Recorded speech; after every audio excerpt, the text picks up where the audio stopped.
Pemirsa, sebelum kita melanjutkan perbincangan, kita kembali simak grafik berikut ini terlebih dahulu. Ini adalah prediksi kepribadian dari Capres-Cawapres. Kita lihat untuk Prabowo Subianto. Untuk pengambilan keputusan kebijakan negara, kita lihat ada dua pilihan, yaitu cenderung mengikuti pendapat diri sendiri, mau mendengar pendapat orang lain. Dan kita lihat dari hasil adalah Prabowo Subianto lebih cenderung mengikuti pendapat diri sendiri. Kita lihat poinnya 0,815951. Sementara untuk Jokowi, kita langsung ke Capres nomor urut 2. Untuk pengambilan keputusan kebijakan negara, Jokowi lebih cenderung mau mendengar pendapat orang lain. Karena kemudian nilainya mendapat 0,63 dibandingkan cenderung mengikuti pendapat diri sendiri, yaitu 0,361. Dan kita lihat untuk Cawapres nomor urut pertama, yaitu Hatta Rajasa, mau mendengar pendapat orang lain dengan poin 0,53, sementara poin 0,46 untuk cenderung mengikuti pendapat diri sendiri. Dan JK kita lihat lebih cenderung mengikuti pendapat diri sendiri karena poinnya lebih besar di pilihan ini, yaitu 0,564, dan justru untuk mendengar pendapat orang lain poinnya lebih rendah, yaitu 0,435. Kemudian selanjutnya pengambil keputusan kebijakan negara jika kemudian pilihannya adalah bertahan saat kebijakan tidak populer. Kemudian pilihan kedua adalah mengubah kebijakan ketika mendapat tentangan.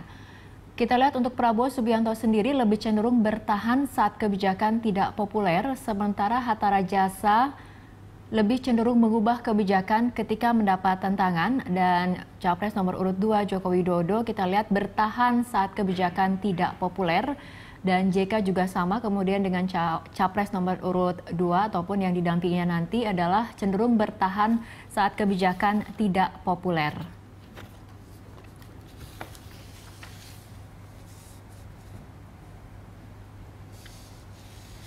Nah, ini adalah poin berikutnya, dilihat dari survei kepribadian Capres dan Cawapres. Kita lihat ketika pemimpin tersebut bekerja di bawah tekanan dengan skala 0 hingga 9. Kita lihat Prabowo Subianto mendapatkan poin 6,08, Hatta Rajasa 5,98, Joko Widodo 7,56, dan Yusuf Kala 7,87.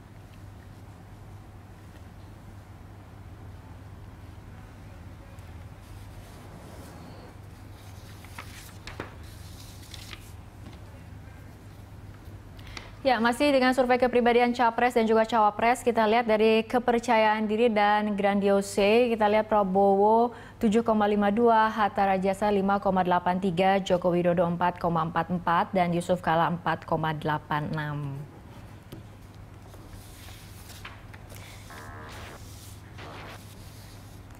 Ya, pemirsa, kami masih menunggu komunikasi dengan ahli psikologi massa Bapak Zainal Abidin, dan sebelumnya kita akan berdiskusi dengan Pak Firman, tim sukses dari Jokowi JK. Pak Firman, mungkin tanggapannya melihat tadi grafik-grafik tadi, ada poin-poin yang memang kemudian Joko Widodo unggul seperti itu dalam misalnya bekerja dalam under pressure, ataupun memang ketika mengambil kebijakan negara, Jokowi lebih cenderung mendengarkan pendapat orang lain. Tapi selama ini, selama masa kampanye, mungkin selama Anda bertemu dengan Joko Widodo, seperti apa beliau kemudian dalam mengambil kebijakan?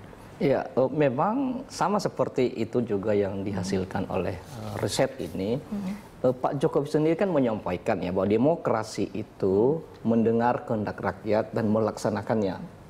Dan oleh karena itu maka aspek demokrasi, kemudian kesetaraan itu, dialog itu beliau sangat memperhatikan, mempertimbangkan. Oleh karena itu maka dalam seluruh proses kepemimpinan beliau, Pak Jokowi itu mendengar orang, ya, mempertimbangkan masukan pertimbangan dari sekeliling gitu ya, kemudian dari publik juga, walaupun pada akhirnya beliau juga yang memiliki otoritas untuk mengambil keputusan, tapi poin bahwa beliau sangat demokratis, egaliter, itu menjadi utama karena mendengar orang, karena pertimbangan orang bisa jadi lebih baik, lebih benar untuk memperkuat pemikiran dan kebijakan beliau. Tapi jadi, tetap tegas seperti itu, karena kemudian ada juga sebagian yang menilai Jokowi ini tidak tegas. Iya, mungkin karena Mbak lihat karena badan kurus dan pendekatan yang sangat santun ya. Tapi kalau soal ketegasan, ada sejumlah hal yang bisa memastikan bahwa beliau tegas. Yang pertama misalnya selama kepemimpinan di Solo, soal misalnya mengembangkan ekonomi kerakyatan, kemudian juga bisa memelihara misalnya benda-benda, barang-barang, gedung-gedung peninggalan. Kita tahu persis bagaimana beliau teguh berhadapan langsung dengan Pak Bibit Baluyu sebagai gubernur.